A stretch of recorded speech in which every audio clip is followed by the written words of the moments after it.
Alam mo ba? Mashed potato, fries, samosa, potato chips, at marami pang iba. Ilan lamang ang mga ito sa mga kilalang pagkain gawa sa patatas. Katunayan, ang patatas ay isa sa mga pinakamahalagang halamang ugat sa buong mundo. At mas lalong sumasarap ang fries kapag may kasamang ketchup na gawa naman sa kamatis. Pero alam nyo ba na hindi lang sa hapagkainan may ugnayan ang patatas at kamatis? Sa isang makabagong pag-aaral, lumalabas na may malalim na relasyon ang dalawang halaman. Pero paano ito nangyari?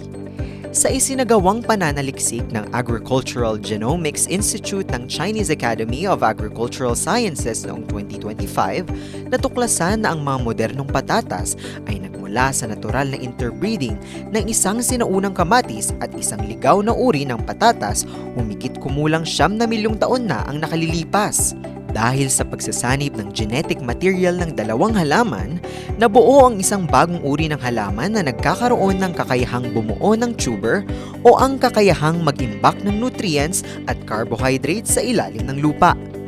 Isinagawa ng mga siyentipiko ang masusing genome sequencing at pagsusuri ng mga cultivated at ligaw na uri ng patatas. Matapos ang humigit kumulang 5 taong pananaliksik, napag-alaman na ang mga modernong patatas ay nagtataglay ng pinaghalong genetic material mula sa sinaunang kamatis at ligaw na patatas. Kabilang dito ang SP6A gene na nagmula sa sinaunang kamatis at responsable sa pagsisimula ng tuber formation.